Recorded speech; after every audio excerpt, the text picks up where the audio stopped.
Good morning viewers, চলে এসেছি আমার শখের ছাদ বাগানে। আশা করি সকলে ভালো আছেন, আমিও ভালো আছি। আজকে আমি দোপাটি ফুল গাছ রিপোর্টিং এবং পরিচর্যা নিয়ে আপনাদের সামনে হাজির হয়ে গেছি। দোপাটি গাছ আমরা যারা বাগান করি এবং যারা করি না তারাও কিন্তু প্রত্যেকেই দোপাটি গাছ চিনে থাকি। এই দোপাটি ফুল গাছ খুবই একটি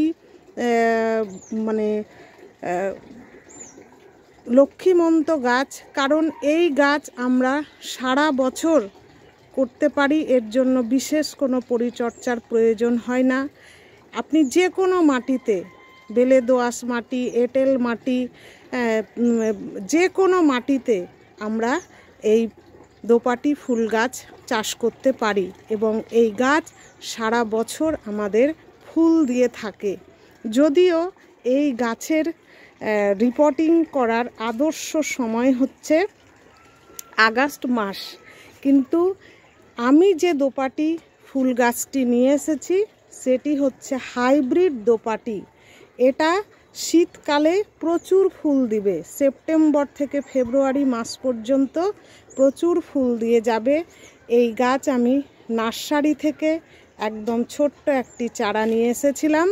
সেই চারা দুটিকে আজকে আমি রিপোর্টিং করব বড় পাত্রে। দেখুন দোপাটি গাছ করা কতটা সহজ। আশা রাখি ভিডিওটা আপনাদের উপকারে আসবে। উপকারে আসলে আমার ভিডিওটিকে লাইক শেয়ার করবেন এবং আমার চ্যানেলটিকে সাবস্ক্রাইব করে আমার পাশে থাকবেন। এই দেখুন বন্ধুরা, এই হচ্ছে আমার দোপাটি ফুল গাছ। ছোট ছোট চারা এনেছিলাম, এখন বড় হয়ে গেছে, ফুলও ফুটতে লেগেছে। লাগানোর সময় পাইনি, একা হাতে সমস্ত কিছু করতে হয় তো, তাই লাগাবো ভেবে এটা ওটা করতে গিয়ে দেরি হয়ে গেছে। যাই হোক, আজকে আমি এই গাছ দুটোকে, এই দেখুন, এই যে দেখছেন, এগুলো হচ্ছে গ্রো ব্যাগ, নার্সারি থেকে কিনেছিলাম। এগুলো এই যে প্লাস্টিকের বস্তা কেটে কেটে এই গ্রো ব্যাগগুলোকে তৈরি করা হয়।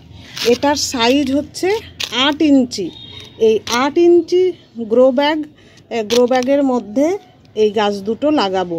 দোপাটি গাছের জন্য 8 ইঞ্চি যথেষ্ট, আপনারা চাইলে 10 ইঞ্চিও দিতে পারেন। তা আমার কাছে এই 8 ইঞ্চি গ্রো ব্যাগ রয়েছে, তাই 8 ইঞ্চি গ্রো ব্যাগের মধ্যেই আমি এই গাছগুলো লাগাবো। তো এই দেখুন, এইখানে আমি দোপাটি গাছের মাটি রেডি করে রেখেছি। এইখানে দোপাটি গাছ বললাম যে কোনো মাটিতে আপনি করতে পারেন।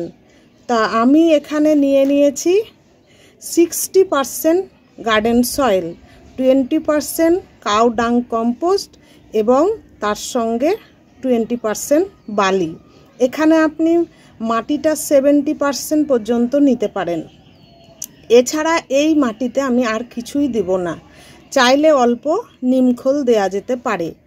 তো এই মাটি যখন রেডি করবেন 2-4 দিন আগে, যদি 1 সপ্তাহ 15 দিন আগে রেডি করতে পারেন তাহলে খুব ভালো, আর না হলে সঙ্গে সঙ্গে বসাতে পারেন। তো এবার আমি গাছ দুটোকে গ্রো ব্যাগ থেকে বের করে নেব।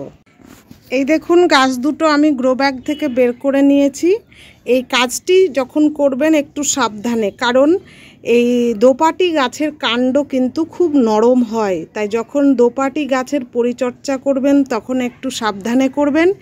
এবং এই দোপাটি গাছ লাগানোর পরে একটা সাইডে সাপোর্ট দিয়ে দিবেন, কারণ একটু জোরে বাতাস আসলে কিন্তু এই কাণ্ডগুলি ভেঙে যেতে পারে। এই দেখুন, গ্রো ব্যাগের মধ্যে আমি মাটি ভরে নিয়েছি। এবার মাঝ বরাবর এই যে গাছটাকে এইভাবে লাগিয়ে দিতে হবে, তারপরে সাইডে মাটি দিয়ে গ্রো ব্যাগটা ভর্তি করে নেব।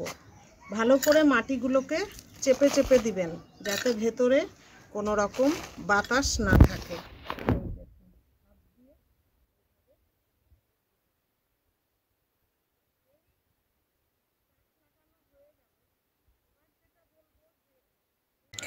এই দেখুন, দুটো গাছ লাগানো আমার কমপ্লিট হয়ে গেছে এবং পর্যাপ্ত পরিমাণে আমি জলও দিয়ে দিয়েছি।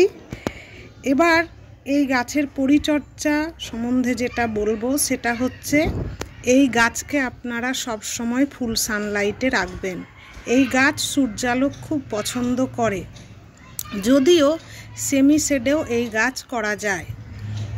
এই গাছটি এখন আমি যে খাবার দিয়ে বসিয়ে দিলাম, 1 মাস আর কোনো ধরনের ভারী খাবার দেব না। 15 দিন পর পর লিকুইড হিসেবে সর্ষের খোল পচানো জল দিয়ে যাব। আর এই গাছের রোগ পোকা বলতে বর্ষাকালে একটু ছত্রাকের আক্রমণ দেখা দেয়, শীতকালে সেরকম কোনো রকম রোগ বালাই দেখা যায় না, তবুও মাঝে মাঝে নিম তেল স্প্রে করে যাব। তো এই ছিল দোপাটি গাছের রিপোর্টিং এবং পরিচর্যা। আজকের মতো এখানেই শেষ করছি। আবারও ফিরে আসব এরকম সুন্দর সুন্দর ফুল গাছের ভিডিও নিয়ে। ধন্যবাদ।